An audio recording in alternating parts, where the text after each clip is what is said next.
Hi everyone. आज हम लोग वीक 2 पढ़ने वाले हैं। वीक 1 हम लोगों ने पिछले ही वीडियो में कवर कर लिया था, तो वीक 2 आज हम लोग पढ़ेंगे। तो वीक 2 में सबसे पहले है सेट्स एंड फंक्शन। ये मैथमेटिक्स का ही टॉपिक्स रहने वाला है। तो सेट्स, पहले हम सेट्स के बारे में जान लेते हैं, इसके नोटेशन के बारे में जान लेते हैं। तो ये सब आप लोगों को बेसिकली पता ही होगा, लेकिन फिर भी एक ओवरव्यू में दे देता हूँ। R set of real number जैसे पॉजिटिव, निगेटिव, फ्रैक्शन कुछ भी हो सकता है। और आर प्लस होता है set of positive real number including zero. Z set of integer, Z plus set of positive integer. तो जेड में फ्रैक्शन वैल्यू नहीं आ सकती है, जैसे 1/5 नहीं आ सकता है, इसी तरह और भी फ्रैक्शन वैल्यूज नहीं आ सकती है। ये मेरा हो गया क्लोज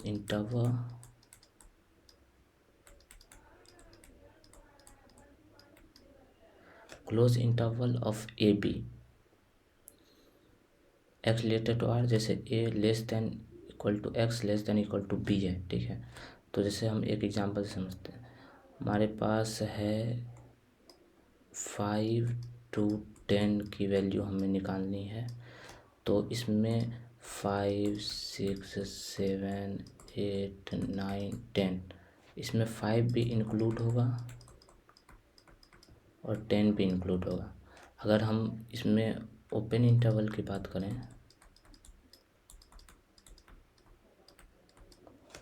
तो इसमें 5 से अगर 10 लेंगे तो 5 और 10 मेरा इंक्लूड नहीं होगा, ये एक्सक्लूड हो जाएगा, तब 6, 7, 8, 9 रहेगा। ठीक है, उसी तरह R D set of D dimensional vector, R into R into R, R N तक ये जाएगा। ठीक है, जैसे फॉर एग्जांपल 1, 2, 3.3 है, तो ये मेरा आर क्यूब में आएगा, क्योंकि इसमें 3 डायमेंशन है। तो ये मेरा एक्स हो सकता है, ये मेरा वाई हो सकता है, ये मेरा जेड हो सकता है। ठीक है, अब आगे पढ़ते हैं metric spaces. A metric space is a set with an extra structure associated with it. Matrix space एक एक्स्ट्रा स्ट्रक्चर अपने साथ लाता है, जो एक डिस्टेंस फंक्शन देता है हमें। ठीक है, जो हमारा नॉर्म, ये तो हम पिछले वीडियो में बता ही चुके हैं नॉर्म। ठीक है, ये नॉर्म x माइनस वाई होता है, तो √x1 माइनस वाई1 का whole square plus x2 minus y का whole square up to xd minus y का वाई का होल स्क्वायर का अंडर रूट। ठीक है, अब सेट्स एंड लॉजिक के बारे में जानते हैं। तो ये मेरा एक यूनिवर्स फंक्शन होता है, जिसे हम यू से डिनोट करते हैं, और कुछ बेसिक ऑपरेशन होते हैं सेट्स में। जैसे ये एक डायग्राम है, इसे हम वेन डायग्राम बोलते हैं। ये तो आपको पता ही होगा, ये 11th क्लास का ही है। तो ये मेरा ये जो पार्ट है, ये मेरा ए इंटरसेक्शन बी हुआ, ये पार्ट मेरा ए हुआ, ये मेरा बी हुआ, और इस पूरे पार्ट को क्या बोलते हैं? इस पूरे पार्ट को हम बोलते हैं यूनिवर्स, जो हमारा लिखा हुआ है यहाँ पे यूनिवर्स। ठीक है, तो ए यूनियन बी होता है, ए इंटरसेक्शन बी हो सकता है, ए कॉम्प्लीमेंट हो सकता है, बी कॉम्प्लीमेंट होता है, ए माइनस बी हो सकता है, इसे डिफरेंस बोलते हैं। उसी तरह ए कॉम्प्लीमेंट हो सकता है U minus union minus A, B complement हो सकता है यूनियन माइनस बी। जैसे ए कॉम्प्लीमेंट अगर निकालना है तो मतलब ए नहीं होना चाहिए, तो पूरा यूनिवर्स में से हम ए को हटा देंगे, तो ये मेरा बी बचेगा, तो ये मेरा ए कॉम्प्लीमेंट हो गया। उसी तरह बी कॉम्प्लीमेंट निकालते हैं। अब एक डी मॉर्गन्स लॉ होता है। तो डी मॉर्गन्स लॉ में क्या होता है, से हमारे पास ए यूनियन बी कॉम्प्लीमेंट रहेगा, तो उसे हम A complement intersection B complement लिख सकते हैं। उसी तरह ए इंटरसेक्शन बी रहेगा तो A complement union B complement लिख सकते हैं। ठीक है, एक एग्जांपल से समझते हैं इसे। यूनियन हमें 0, 10 दिया हुआ, ए 2, 5 दिया हुआ, बी 5, 7 दिया हुआ, तो ए यूनियन क्या, बी क्या होगा? बेसिकली यूनियन मतलब होता है कंबाइन, इंटरसेक्शन मतलब होता है कॉमन। ठीक है, तो ये कंबाइन होगा 2, 5 फिर 7, क्योंकि 2, 2, 5 तो नहीं हो सकता है, ए इंटरसेक्शन बी क्या हो, कॉमन, इन दोनों में से कॉमन कौन है, ए और बी में से कॉमन कौन है, तो 5 कॉमन है, तो मेरा ये 5 हो जाएगा। ठीक है, और इसके कुछ नोटेशंस होते हैं जो आपको ध्यान में रखना पड़ेगा। जैसे ये उल्टा ए को फॉर ऑल बोलते हैं, इसे इम्प्लाइज बोलते हैं, इसे देयर एग्जिस्ट बोलते हैं, और इसे इक्विवेलेंट बोलते हैं। ठीक है, अब आगे बढ़ते हैं हम। सीक्वेंसेस क्या होता है, ऑर्डर्ड कलेक्शन ऑफ एलिमेंट। हम अपने ऑर्डर्ड कलेक्शन ऑफ एलिमेंट, कितना एलिमेंट हम उसमें जोड़ सकते हैं। जैसे फॉर एग्जांपल यहाँ पे एक्स एन हमारा दिया 1+4/2 की पावर एन। जितना हम एन की वैल्यू को बढ़ाएंगे उतना हमारे पास एक्स वाई की वैल्यू मिलेगी, तो ये इन्फिनिटी तक जा सकता है। तो वही एक सीक्वेंसेस हुआ। जैसे यहाँ पे एग्जांपल, फॉर एग्जांपल अगर हम एन की वैल्यू यहाँ 1 रखें तो ये क्या हो जाएगा, 1+4/2, 2 तो 3 हो जाएगा। तो x मेरा 3 हो गया। फिर यहाँ पे रखे तो 3 - 4/2 तो 1 हो जाएगा। y मेरा 1 हो गया, तो x, y मेरा क्या हो जाएगा, 3, 1। उसी तरह ये यहाँ पे 3, 1, उसी तरह x2 भी होगा, xn भी होगा। ये सीक्वेंसेस हुआ। सीक्वेंस मतलब एक सीक्वेंस में जाएगा वो। ठीक है, अब वेक्टर स्पेसेस क्या होते हैं, a collection of vector which satisfy certain property. Collection of vector होता है जो सेटिस्फाई करता है कुछ प्रॉपर्टीज़ को, वो हम देखते हैं आगे। If V is a vector space, V मेरा वेक्टर स्पेस है और यू जो है मेरा वी से रिलेटेड है, और स्मॉल वी जो है वो कैपिटल वी से रिलेटेड है, और एक और है अल्फ़ा बीटा फंक्शन है, अल्फ़ा बीटा फंक्शन है वो मेरा आर से रिलेटेड है। तो ये जो मेरा alpha U plus beta V related to V होगा, ये भी मेरा वी से ही, वी को ही सेटिस्फाई करेगा। ठीक है, जैसे फॉर एग्ज़ाम्पल यू मेरा 1 2 ले लेते हैं, वी मेरा 2 3 ले लेते हैं, और ये दोनों सेटिस्फाई कर रहा है मेरा कैपिटल वी को। और अल्फ़ा बीटा भी ले लेते हैं, कुछ अल्फ़ा मेरा 1 है, बीटा मेरा 4 है। तो इसका जो एक कोई इक्वेशन बनेगा, जैसे 1 × 1, 2 + 4 × 2, 3, ये भी मेरा कैपिटल वी से बिलोंग करेगा। ठीक है, ये प्रॉपर्टी इम्पोर्टेंट है। Then that is any combination of its element is also in vector space भी, ये तो बता ही चुके हैं। R D is a vector space, यहाँ पे डी डायमेंशन, मेरा डी डायमेंशन का वेक्टर स्पेस है। If X comma related X comma Y related to V, तो एक्स डॉट वाई ये डॉट प्रोडक्ट होता है, जिसे हम एक्स ट्रांसपोज वाई भी लिख सकते हैं। इसका यूज ज़्यादा आएगा, एक्स ट्रांसपोज वाई का यूज़ आगे ज़्यादा होगा, जिसे हम एक्स डॉट वाई भी लिख सकते हैं। ठीक है, तो ये डॉट प्रोडक्ट हो गया। उसी तरह norm of vector, x dot x भी लिख सकते हैं, एक्स ट्रांसपोज एक्स भी लिख सकते हैं। आई = 1 to d एक्स आई का होल स्क्वायर, जिसे हम नॉर्म ऑफ वेक्टर बोलते हैं। ठीक है, अगर एक्स और वाई परपेंडिकुलर या ऑर्थोगोनल हुआ तो हम एक्स डॉट वाई को एक्स ट्रांसपोज वाई लिख सकते हैं, उसे = 0 करेंगे। ये इम्पोर्टेंट है।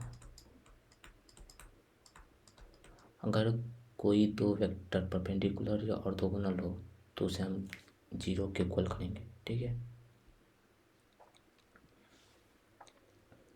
अब आगे बढ़ते हैं। Function and graphs.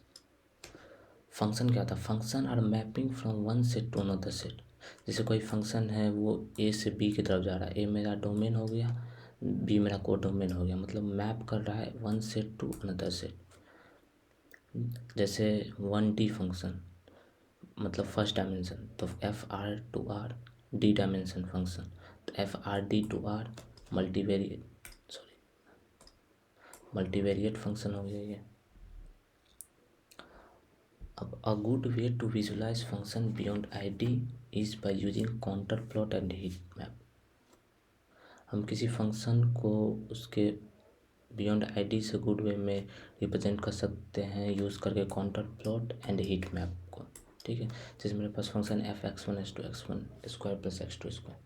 अब ये काउंटर प्लॉट होता क्या है, जैसे हम x1 की वैल्यू कुछ रखे, हाँ 20 रखे x1 की वैल्यू, तो ये हमारा x1 और x2 की वैल्यू 20 रखे, तो ये हमारा एक सर्कल बनाएगा, क्योंकि ये सर्कल का इक्वेशन हुआ x1² + x2², ठीक है। उसी तरह एक हीट मैप होता है, उसमें भी सेम ही रहता है।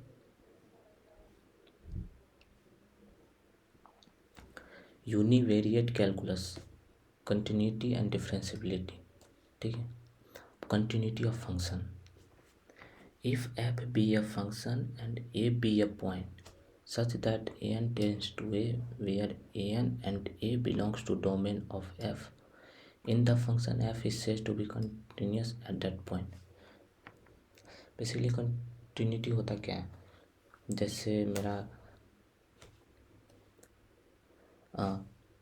लेफ्ट हैंड साइड देखो, जैसे ये limit f(x) tends to a positive equal to F A equal to limit f(x) tends to a negative equal to F A. मतलब मेरा राइट लिमिट और लेफ्ट लिमिट अगर मेरा एफ ए के equal हो गया तो हमारा फंक्शन कॉन्टिन्यूस हो जाएगा। जैसे एग्जांपल से समझते हैं, इजी हो जाएगा। जैसे x², कोई x² ग्राफ कैसे होता है, ये मेरा x² ग्राफ ऐसे हुआ, ठीक है। तो ये मेरा कॉन्टिन्यूस हुआ, मतलब कहीं पे भी ब्रेक नहीं है। अब वही अगर कोई फंक्शन ले लेते हैं, ग्राफ ले लेते हैं, जैसे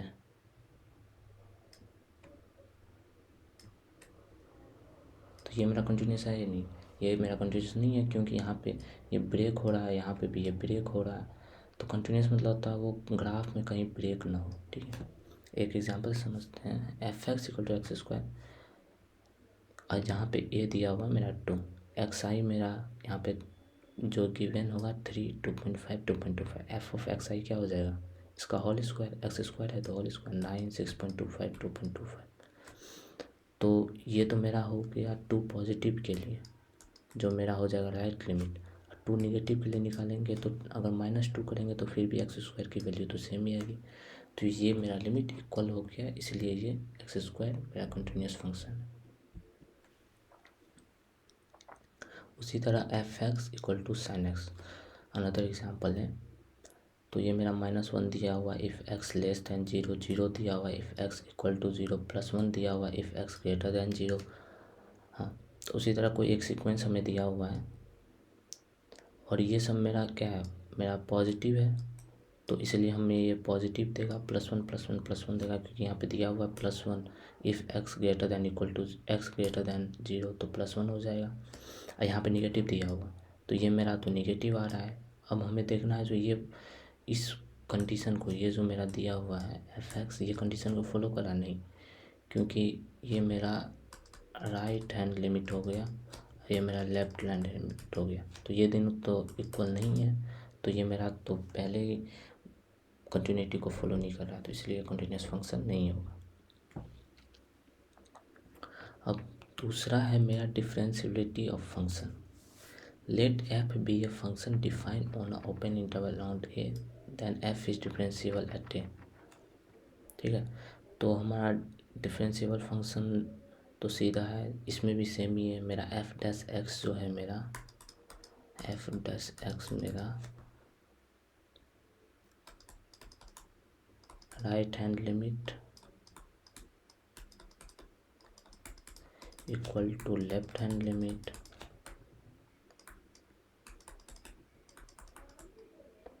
ठीक है।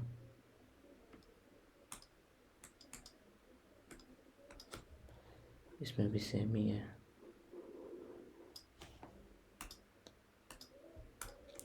हाँ, तो f'(x) तो वो डिफ्रेंसिएशन सीधा निकालना होता है, तो ये एक देखना होता है एक फंक्शन, जैसे कोई sin x फंक्शन ये वो एग्जिस्ट कर रहा है या नहीं कर रहा है, वो डिफ्रेंशिएबल होगा या नहीं किसी पॉइंट पे, वो चेक करने के लिए हम एक लिमिट फंक्शन निकालते हैं, जैसे limit h tends to 0 f(x + h - f(x/h)। तो अब एग्जांपल से समझते हैं, f(x) = sin x दिया हुआ है मेरे पास एग्जांपल, ठीक है। तो f पहले तो हम फॉर्मूला लिखेंगे, f h tends to 0 fa + h - fa/h। तो यहाँ पे मेरा a क्या है, यहाँ पे सॉरी f साइन है मेरा, sin x दिया हुआ, तो x की जगह पर मेरा क्या हो जाएगा, ये मेरा f(x) हो गया, तो x की जगह पर मेरा a + h हो जाएगा। तो और यहाँ पे मेरा a क्या दिया हुआ है, 0 दिया हुआ है पॉइंट, क्योंकि उस पॉइंट पे पूछ रहा है ना जो वो डिफरेंशिएबल है या नहीं।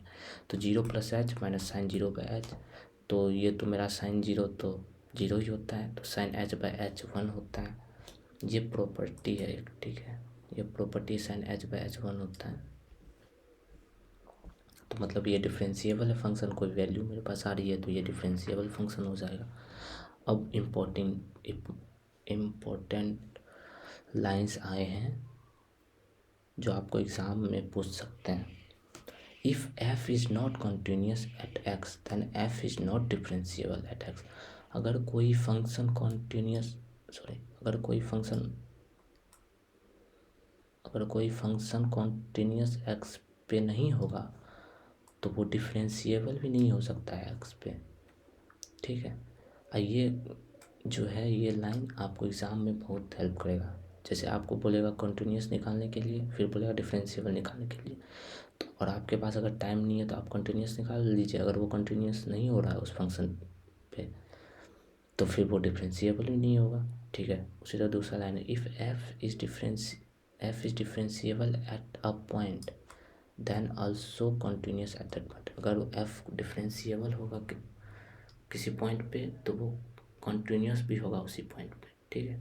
तीसरा पॉइंट है, if f is not differentiable at point then it may or may not be continuous at that point. अगर f डिफरेंशिएबल नहीं हुआ उस पॉइंट पे तो may or may not be continuous at that point. इस तीनों को आप अपने नोट्स में लिख लीजिएगा, ये बहुत ज़्यादा इम्पोर्टेंट है, ठीक है। अब आगे बढ़ते हैं, डेरिवेटिव एंड लीनियर अप्रॉक्सीमेशन। ये कोई फंक्शन है f(r)(r) बी ए डिफरेंशिएबल फंक्शन। ये हमारा लिमिट है F dash X, limit x tends to X star, वो सेम ही है, वो लिमिट चेक करने के लिए था, ये भी लिमिट चेक करने के लिए है। बस यहाँ पे हम एक पॉइंट एक्स स्टार फाइंड करना, तो F x minus F x star by x minus x star. अब इसको क्रॉस मल्टीप्लिकेशन किए तो एफ एक्स मेरा ये आ गया, फिर F x star plus F dash x star minus x star. ये लीनियर अप्रॉक्सीमेशन इसे बोला जाता है। तो सबसे पहले हम जानते हैं लीनियर अप्रॉक्सीमेशन होता क्या है। सपोज हमारे पास कोई ग्राफ है, ठीक है, जो कोई भी मतलब 1D 2D 3D में है, जो बहुत बड़ा ग्राफ है, ठीक है, और हमें उसके किसी ग्राफ के किसी वैल्यू को फाइंड करना है। तो हमें कोई एक पहले एक ग्राफ का छोटा सा पार्ट उठा लेंगे, जैसे हम ये पार्ट उठा लिए, ग्राफ का कोई पार्ट तो होगा ना। यहाँ पे हमें एफ एक्स की वैल्यू मालूम है, एफ डैश एक्स की वैल्यू मालूम है, तो उससे हम एक कोई पॉइंट निकाल देंगे जो हमें डिफाइन करेगा जो वो कितना अप्रॉक्सीमेट दे रहा है, that is a linear approximation, ठीक है। तो लीनियर अप्रॉक्सीमेशन का एक फॉर्मूला होता है जो L X equal to F A, यहाँ पे बस एक्स स्टार की जगह ए लिख दिए हैं, और एम ये मेरा स्लोप हो गया, ठीक है, एम मेरा स्लोप हो गया। और स्लोप को क्या लिख सकते हैं, F dash A F A plus H minus F A पे एच। बेसिकली ये डिफरेंशिएबल ही हुआ ना, जब हम किसी चीज़ का डिफरेंशिएशन करते हैं तो उसका स्लोप ही निकालते हैं ना, तो वो डिफरेंशिएबल फंक्शन ही हुआ। तो यहाँ पे एफ एक्स इक्वल, एक एग्जाम्पल लेते हैं, F x equal to 1 plus x की power r around x star equal to 0। तो 1 प्लस एक्स की power r nearly equal to 1 plus are x हो जाएगा, ठीक है। ये देखते हैं कैसे, f x of x equal to 1, f dash of x equal to r, ये मेरा डिफरेंशिएबल होगा, तो ये आर मेरा आ जाएगा पीछे, ये आर मेरा पीछे आ जाएगा, और 1 प्लस एक्स तो वैसे ही रहेगा, अब -1 यहाँ पे आ जाएगा, ठीक है। तो ये मेरा हो गया, और एफ डैश एक्स क्या हो जाएगा, मेरा आर हो जाएगा, ठीक है।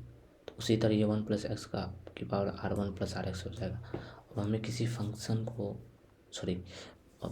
हमें किसी वैल्यू को अगर अप्रॉक्सीमेट करना है, जो बहुत बड़ा वैल्यू है उसे हमें अप्रॉक्सीमेट करना है, तो 1 प्लस आर एक्स डायरेक्ट हो जाएगा, क्योंकि ये तो 1 प्लस 7 माइनस 0.01 हो जाएगा, क्योंकि हमें 1 प्लस आर एक्स के फॉर्म में लाना है, तो ये 0.93 हो जाएगा माइनस में, ठीक है।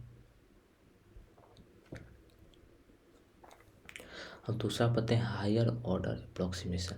तो वो तो मेरा लीनियर के लिए एल एक्स जो था ये मेरा लीनियर के लिए हो गया है, अब लीनियर से भी ज़्यादा भी हो सकता है, तो उसके लिए हम अप्रॉक्सीमेशन निकालते हैं। जैसे क्वाड्रेटिक फंक्शन का हो गया, तो क्वाड्रेटिक फंक्शन के लिए हम कैसे निकालेंगे, तो उसके लिए भी फॉर्मूला है F x of x star. कुछ नहीं, सिंपल सेम ही है, बस यहाँ तक तो लीनियर का ही था, और उसके बाद यहाँ पे क्वाड्रेटिक का है तो 1/2 कर देंगे और डबल डिफ्रेंशिएट कर देंगे, F double dash x star x into x minus x star का होल स्क्वायर। ठीक है, डबल डिफ्रेंशिएट हो जाएगा, और सिंपल फार्मूला है। ये सब एग्ज़ाम में आ सकते हैं, इन सब पर क्वेश्चन आ सकते हैं। जैसे हम एग्जांपल लेते हैं F x equal to X square, यहाँ पे मेरे पास एक्स स्टार गिवन है 2। तो अब पहले तो हम क्या करेंगे, पहले फार्मूला याद रखेंगे, फार्मूला क्या बोल रहा है। तो पहले लीनियर अप्रोक्सीमेशन का फार्मूला अगर याद हो गया आप लोग को, तो ये भी फार्मूला ईजी है। तो 1/2 लगाना है, double dash x star x minus x star का होल स्क्वायर हो जाएगा। तो पहले एफ डैश ऑफ एक्स निकाल लेंगे, उसके पास f double dash of x निकाल लेंगे, और उसमें एफ ऑफ 2 रख देंगे, फिर 2x हो जाएगा क्योंकि एफ डैश एक्स बोल रहा है, तो 2x इंटू एक्स माइनस 2, यहाँ पे एक्स स्टार की वैल्यू 2 है तो 2, उसके बाद 1/2 इंटू 2x माइनस 2 का होल स्क्वायर। ठीक है, ये सॉल्व कर लीजिएगा आप लोग। अब हमारे पास तो एक के लिए आ गया, मतलब लीनियर के लिए आ गया। अगर अब लीनियर में अगर मल्टीवेरिएट आ गया फंक्शन, जैसे ए बी पी सी ऐसे करके फंक्शन आ गया, तो अब हम क्या करेंगे, तो उसके लिए भी एक फॉर्मूला है। तो जैसे हम कर रहे थे F dash F of x star ऐसे कर रहे थे, तो उसी तरह जहाँ पे हम ए बी का फॉर्मूला होगा वहाँ पे ए बी पुट कर देंगे। जैसे F dash of A B del by del X one of A B X one minus A del F by del X two A minus B into X two minus B. ये सब सारा formula important है। ठीक है, ये सारा formula, ये formula भी इम्पोर्टेंट है।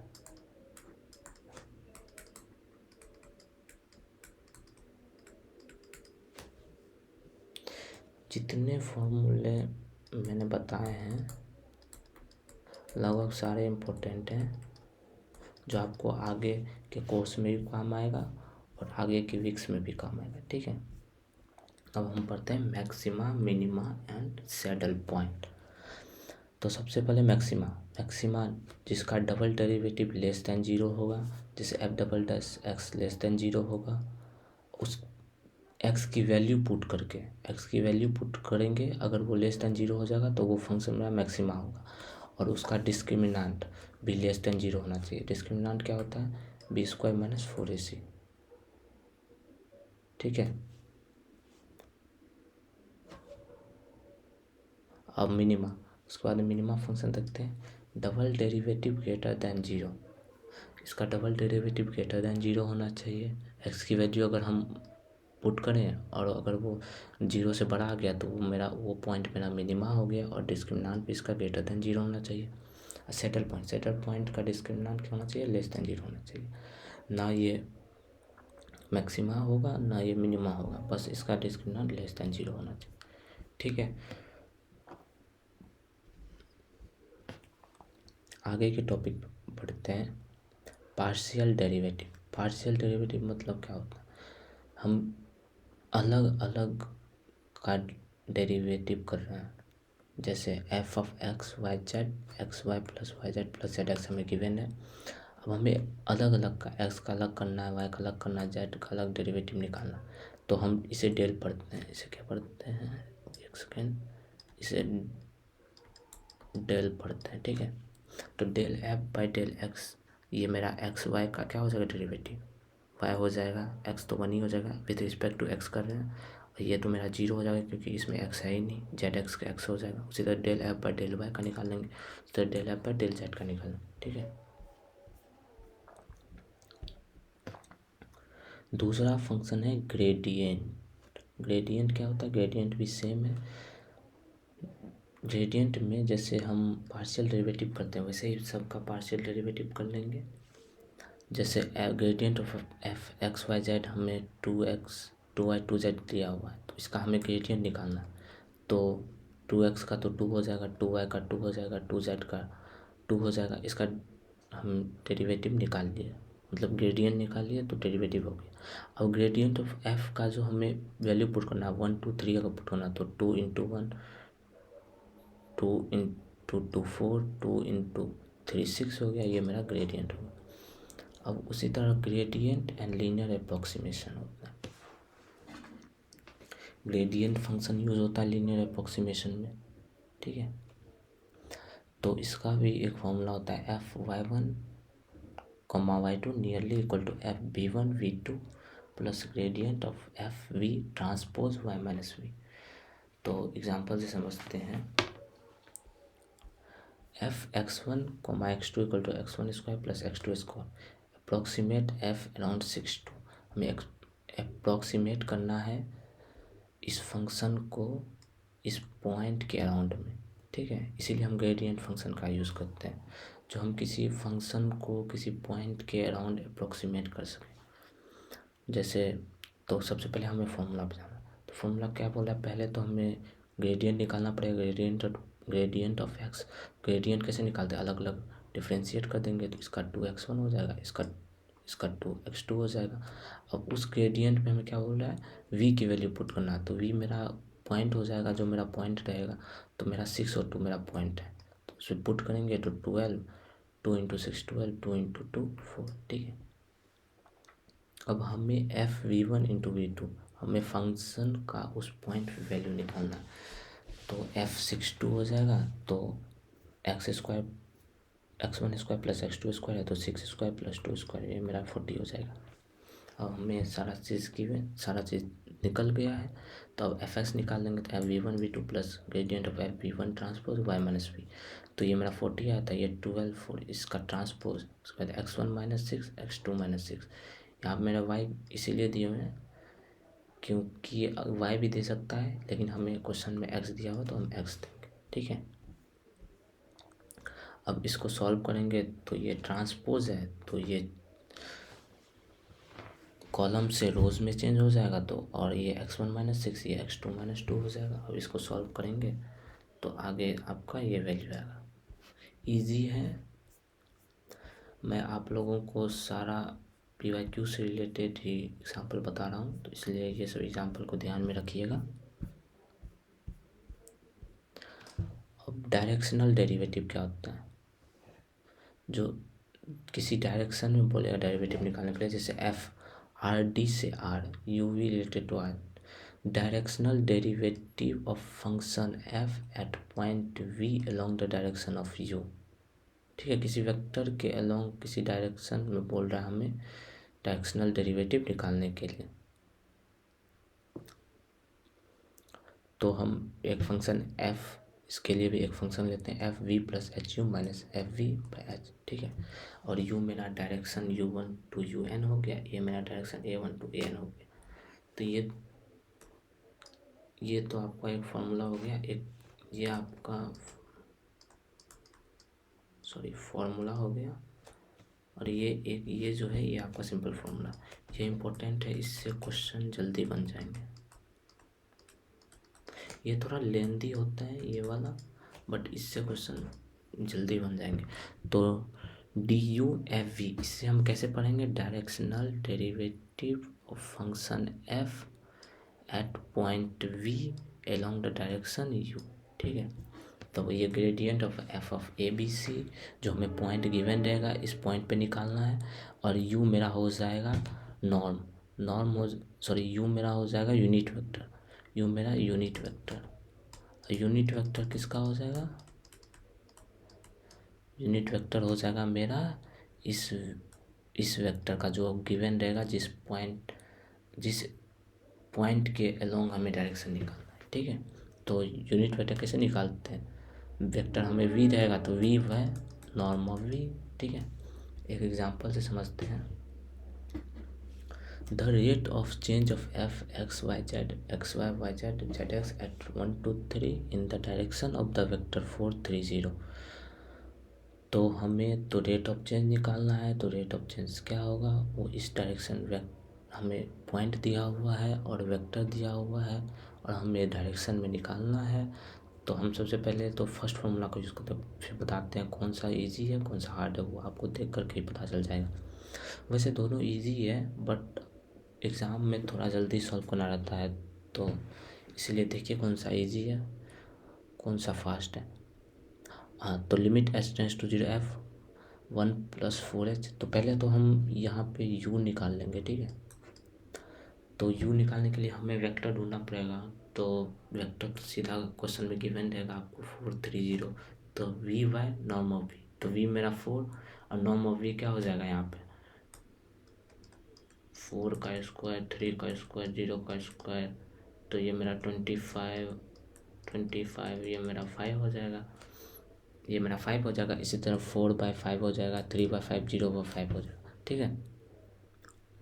अब हमें क्या बोल रहा है, मैं हमारा फार्मूला क्या है यहाँ से देखते हैं। Formula FV + HU - FV।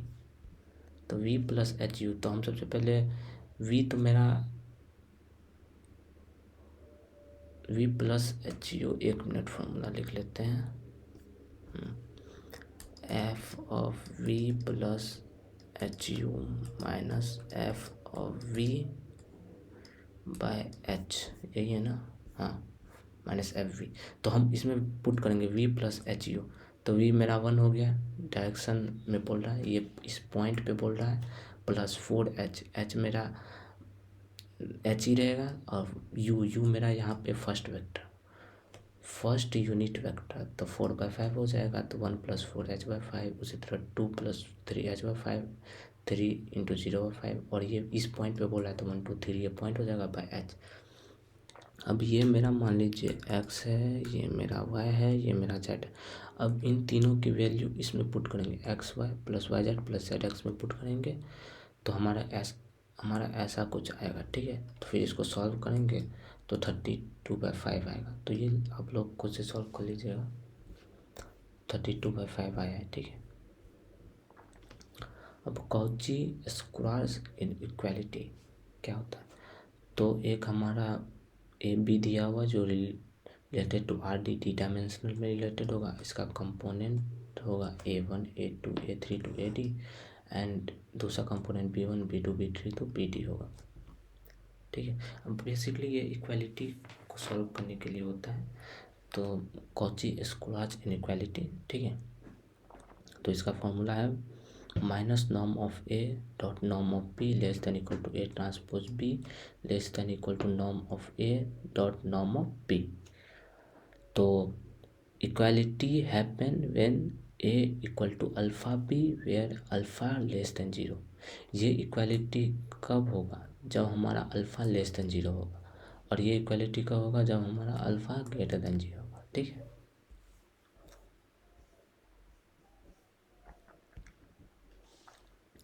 Direction of steepest ascent, find a direction u that maximize the rate of change of f as we move from v along u। हाँ, तो हमें मैक्सिमाइज करना है rate of change of f को, और उसके जो हमारा v along u, v move from v along u, तो हमें एक डायरेक्शन निकालना है u का जो मैक्सिमाइज करेगा rate of change of f को, जो मूव होगा v along u के, ठीक है। तो हम तो सिर्फ मैक्सिमाइज करते हैं, तो मैक्सिमाइज का du/f(u), तो ये मेरा मैक्सिमाइजर फंक्शन हो गया जो हमारा डायरेक्शनल डेरिवेटिव निकाल रहा था। तो यहाँ पे भी तो डायरेक्शन ही मांग रहा है, तो उसका एक u की वैल्यू आएगी 1/norm of gradient of fp dot gradient of fv, ठीक है। इसको हम सॉल्व नहीं कर रहे हैं क्योंकि बहुत ज़्यादा बड़ा हो जाएगा, तो इसीलिए सॉल्व नहीं करें, हम डायरेक्ट फॉर्मूला लिख, ठीक है। और ये मेरा क्या हो जाएगा, इसका जो ये ग्रेडियंट जो है, ग्रेडियंट फंक्शन, ये इसका डायरेक्शन ऑफ स्टीपेड एक्सेंट हो जाएगा, ठीक है। Descent direction, valid direction such that f decreases. Descent में तो एफ डिक्रीज ही करेगा, क्योंकि एक्सेंट में अगर एफ हमारा मैक्सिमम मांग रहा है तो डिसेंट में मेरा एफ लो होगा। तो descent direction mu related to r d gradient of f v transpose u less than 0, ठीक है। अब एक एग्जांपल लेते हैं जो ये डायरेक्शनल डेरिवेटिव पे था, ठीक है। The directional derivative of f x Y z x³ + y³ + z³ at 1 1 1 in the direction of unit vector along v ठीक है। तो हमें पहले एक फंक्शन दिया हुआ है, ठीक है, एक पॉइंट दिया हुआ है और एक वेक्टर दिया हुआ है, ठीक है।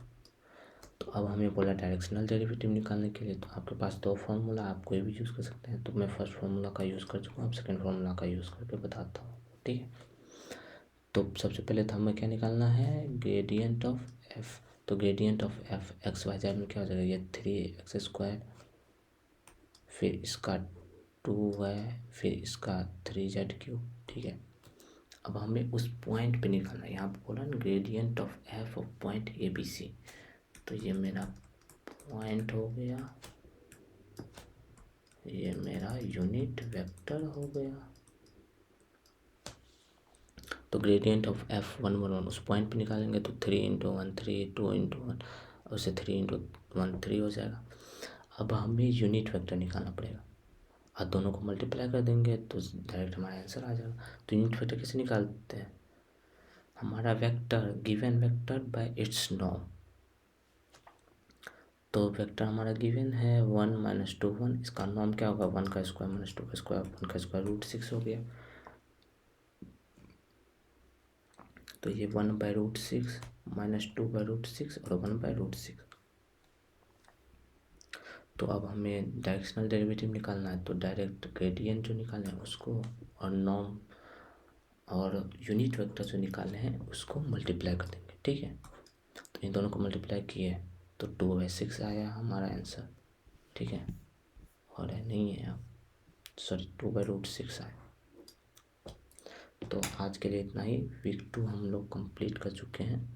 नेक्स्ट वीडियो हम लोग वीक 3 पे लाएंगे। तो आप लोग मेरे चैनल के साथ बने रहें। Thank you.